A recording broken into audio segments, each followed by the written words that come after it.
102 साल के दादा दुलीचंद को मुर्दा घोषित कर दिया।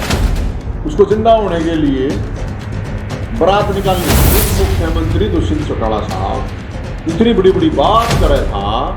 ईद की था भाई, दाऊ देवलाल की आत्मा ऊपर स्वर्ग में बैठे की भी दुखी हो रही है यार। मुख्यमंत्री क्या था, 60 साल का अगर कोई हो गया पटक्का बोल लगा बोला हमको दिवाली तक का टाइम है, सारे पेंशन के मामले क्लियर कर, या तो मिठाई और या गोश्त मुख्यमंत्री जी को तय कर।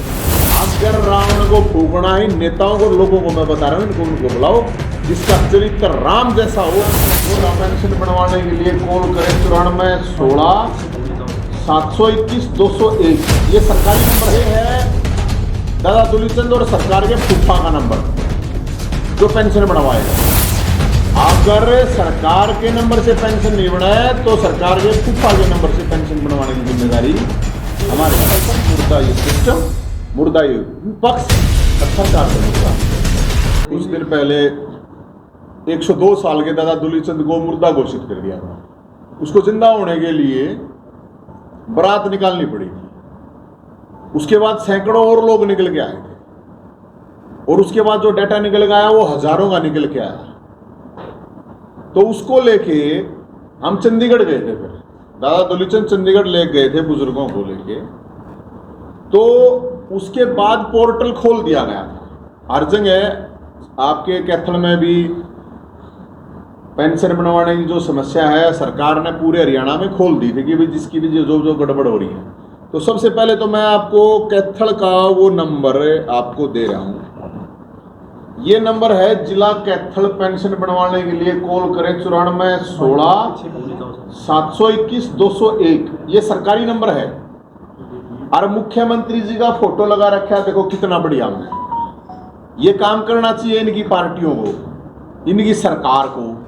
ये मैं देखा कैथल में नरे बैनर लाग रहे हैं, फलाना स्वागत, फलाना दिखड़ा, अटरम सटरम। ये क्यों नहीं लगवाते? ये लगवाना चाहिए ताकि लोगों को कुछ फायदा हो इस नंबर का फोन। क्योंकि जिन लोगों की पेंशन कट रही है वो ना तो फेसबुक देखते हैं, ना वो बेचारे अखबार पढ़ पाते हैं। वो बड़े बुजुर्ग लोग हैं, कोई 70 का, कोई 80 का, कोई 90 की काट रखी है। तो ये लगवाने चाहिए, इनको घर घर जाना चाहिए। लेकिन फिर भी हम तो मुख्यमंत्री का साथ में प्रचार कर रहे हैं। तो ये नंबर कैथल के लिए है। कैथल वाले सारे सुन लियो, देख लियो। इसने दोबारा है 94 16 721 201। ये नंबर है, इस पर फोन करो। किसी की भी कोई भी पेंशन से संबंधित प्रॉब्लम है तो इसके ऊपर फोन करो और डीसी ऑफिस में जाओ और अपनी पेंशन बनवाओ। और नौजवान साथी हैं जो उनको कहूंगा अपने दादा दादी ताऊ ताई है उनकी हेल्प करो। जो भी और सामाजिक संगठन है जो, और आजकल सरपंच का चुनाव आ रहा है तो भाई ले जाओ अपने गांव में, मतलब जिला परिषद का रहा है, घर घर जाओ। अगर इससे नहीं बढ़ती है तो फिर यो नंबर है भाई साहब कैथल वालों के लिए 70 27 811 811। ये है दादा दुलीचंद और सरकार के फूफा का नंबर जो पेंशन बनवाएगा। अगर सरकार के नंबर से पेंशन नहीं बनाए तो सरकार के फूफा के नंबर से पेंशन बनवाने की जिम्मेदारी हमारी है। तो ये हो गए नंबर 70 27 811 811। अब जो सवाल है, अब हरियाणा के अंदर जो डाटा मैं आपको दूंगा उसको ध्यान से आप लोग देखना। टोटल जो पेंशन रोकी गई है 1,75,298 रोकी गई है। 1,75,298 पूरे हरियाणा की बात है। उसमें जो पीपीपी, जो फैमिली आईडी के नाम से ये जो गड़बड़ झाड़ा जो भी चल रहा है, 1,04,655 गड़बड़ हो रही है, पेंशन काट दी। रजिस्ट्रार ऑफिस होता जहां से वेरीफाई होती है उसमें हो रही है 70,643 गड़बड़। फिर जो ये जिंदा मुर्दे वाला जो मामला था मैं आपको बताऊं कि जिंदों को मुर्दा और मुर्दों को जिंदा कर रखा है इन्होंने। 14,641 लोगों को मुर्दा घोषित कर रखा है हरियाणा में। वो जिंदा है, मुर्दा घोषित कर दिए। 18,581 विधवाओं को शादीशुदा दिखा रखा है। किसी विधवा को पेंशन काट दे, ऑफिस में जावर उसका जब न्यू भी कहेंगे लगता रहता पति भी जिंदा है। तो ये मान सम्मान की भी बात है, ये सही नहीं है। 34,703 लोगों को इसलिए पेंशन काट देगी, आपकी जो आय है वो आय 2 लाख से ज्यादा है। पहली बात तो ये आय का क्राइटेरिया ही गलत है, क्योंकि जो बड़े बुजुर्ग हैं, ताऊ देवीलाल ने जब ये पेंशन शुरू की थी, ये सम्मान भत्ता था। किसी का बेटा क्या है क्या नहीं है, दुनिया भर के अनाथ आश्रम में पड़े हैं लोग। किसी की बेटी क्या है, किसी की बीवी क्या है, या किसी का पति क्या है, उससे कोई मतलब नहीं होना चाहिए। यह आय का कोई मतलब नहीं है, ये सम्मान भत्ता है। लेकिन ये पेंशन इन्होंने इतनी काट दी है कि थारी तो आय बहुत ज्यादा है। अच्छा, इसमें इंटरेस्टिंग चीज ये है कि कुछ केस तो ऐसे हैं 10-10 साल 12-12 साल के बालक हैं, लड़की हैं, उनकी भी आय 8-8 लाख 10-10 लाख दिखा रखी। उनके घर में आटे तक के पैसे नहीं है, आय दिखा रखी 8 लाख। उम्र है 6 साल, आय दिखा दी 8 लाख। फिर है 33,616 लोगों को रिटायर्ड फौजी दिखा दिया। फौजी एक भी कौन है? फौजी दिखा रखे, फौज तो ले हो तुम पेंशन। फिर आ जाती है 4500 है जो विकलांग हैं, उनकी पेंशन रोक देगी, आप तो फिट हो। फिर वे कहा जी हम तो ये सर्टिफिकेट रहा, बोला दूसरा बनवा के लाओ नया। अरे विकलांग आदमी की धक्के खाओ, सीएमओ के पास होती है सारी लिस्ट, अपने डिपार्टमेंट डिस्ट्रिक्ट के एडमिनिस्ट्रेशन के पास है कि किस किस के बने हुए सर्टिफिकेट। तो वो सर्टिफिकेट क्यों नहीं वो लिस्ट दो उनको, वेरीफाई कर दें। उनको भी चक्कर कटवाए जा रहे हैं। फिर है 2404 लोगों को सरकारी डिपार्टमेंट का वो बता दिया, सरकार में हो आप तो सरकार से रिटायर हो रहे हो, उनका कोई लेना देना नहीं सरकार तक। 2044 लाडली योजना थी, जिसमें जैसे कैंसर पीट दिया और दूसरे उनके तहत। अभी मैं गवाना में ऐसे प्रेस कॉन्फ्रेंस के दौरान ही आई एक लेडीज, 1 साल हो गया उसकी पेंशन कटे, वो कैंसर से पीड़ित। लेकिन इन लोगों को, बेशर्मों को शर्म नहीं आती, ना इस सरकार को ना इस सिस्टम को, और वो जावा है उड़ा बेचारी कोई सुनवाई करता नहीं। तो सवाल ये आ गया, अब एक बात और है कि ताऊ देवीलाल ने शुरू करी। अब ताऊ देवीलाल के नाम से वोट खाने वाले लोग सरकार में बैठे आराम से। उप मुख्यमंत्री दुष्यंत चौटाला साहब इतनी बड़ी बड़ी बात कर रहा था, ईब की था भाई, ताऊ देवीलाल की आत्मा ऊपर स्वर्ग में बैठेगी भी दुखी हो रही है। अब जो उन्होंने पॉलिसी चलाई थी, लाखों बुजुर्ग आज दुखी हो रही है। तो हो गया ये डाटा, तो ये हो गया 2 लाख बुजुर्ग ऐसे हैं जिनकी 60 साल से ऊपर होगी उम्र। जो ये सरकार मुख्यमंत्री उप मुख्यमंत्री का था, 60 साल का अगर कोई हो गया, कटक्का बोल लगा बोला अकाउंट में, वो कितने कटक्के बोलने लग रहे हैं। हमने तो सुनते नहीं कितने कटक्के। ये लोग इतने दुखी हो गए जो मार दुराना लग रहे हैं। पूरे एक सिस्टम सरकार को एमएलए एमपी मंत्री मुख्यमंत्री आने तो एक कटक्के बोलते हो, तो हमारे तो किसी आने की जरूरत नहीं है। तो मुख्यमंत्री साहब को, दुष्यंत चौटाला साहब उप मुख्यमंत्री को ये सोचनी चाहिए, अरे ये सरकार जब घर घर की 20 साल की पॉलिसी ला रही है तो घर घर जाकर क्यों नहीं पेंशन बना रही? ये कह रहे हैं टेक्निकल गड़बड़। टेक्निकल गड़बड़ किसी एमएलए के साथ हुई है पुरानी पेंशन में? किसी एमपी के साथ हुई हो? मुख्यमंत्री के साथ हुई? कहां टेक्निकल? ये पीपीपी मॉडल, ये क्या मतलब, ये बुढ़ा के लिए ऊपर है क्या?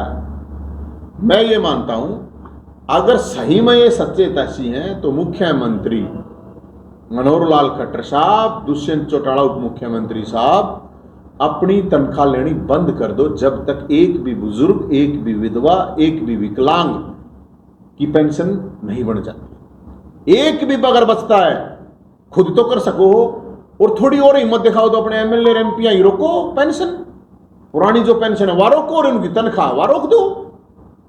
हम ये कहना चाहते हैं मुख्यमंत्री साहब को, अगर भाई या तो दिवाली तक का टाइम है, सारे पेंशन के मामले क्लियर कर दें, सारे कर देंगे, मुख्यमंत्री धन्यवाद देंगे और पूरे हरियाणा से मिठाई भिजवाऊंगा मुख्यमंत्री के पास, घर भरवा देंगे मिठाइयाँ का।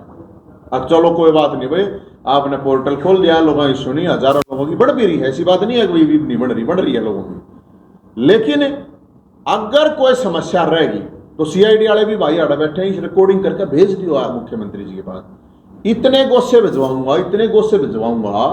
गोस्से तो समझते होगे ना, हिंदी में उसको उपड़े कहते हैं। आप घर में भर देंगे फिर मुख्यमंत्री के, या तो मिठाई और या गोस्से, ही मुख्यमंत्री जी को तय करना है। क्योंकि अभी इनके शेड्यूल आ रहे हैं, अगर बोला उस दिन बोला वहां मुख्यमंत्री बोला दशहरे पर वहां रावण फूकेगा, बोला शिक्षा मंत्री वहां रावण, क्यों भाई रावण ने पेंशन काटी है गे? अरे बेरोजगार हो रहे हैं, नौकरी में वो कैंसिल नहीं निकाल रही, रावण रोक रहा है गे। क्राइम इतना बढ़ रहा है, रावण कर रहा है गे क्राइम में। स्कूलों में मास्टर नहीं है तो रावण रोक रहा है गे इन्हें नौकरी देने ने। हॉस्पिटल में डॉक्टर नहीं है, दवाई नहीं है तो रावण ने रोक दी गे। बोला रावण को फूके, क्यों फूकोगे रावण ने? रावण मत एक अहंकार की, श्री राम भगवान ने निवेदी किस आदमी में अहंकार नहीं होना, अहंकार नहीं होता था। इतना तो बड़ा ज्ञानी, वेद शास्त्र का ज्ञाता, इतना बड़ा योद्धा होना ही नहीं था, तो इन मत अहंकार भी भरा पड़ा है। वैसा क्या क्वालिटी है इनके अंदर? शिक्षा मंत्री है, 10वीं फेल है, वेद कहता है कि लोग मतलब रावण को बोला वो मैं रावण ने फूकूंगा। बताओ, अगर रावण को फूकना है नेताओं को, लोगों को मैं बता रहा हूं, इनको उनको बुलाओ जिसका चरित्र राम जैसा हो, वो रावण ने फूक लो ना। रावण कह लेना देखने की जरूरत नहीं है, अपनी आत्मा में जाको। अब तुम खुद क्या हो, चाल ले बोला रावण ने फूकेंगे, रावण ने फूकेंगे। लोगों को मैं ये कह रहा हूं, अब इस दशहरे सरकार को फूकिए।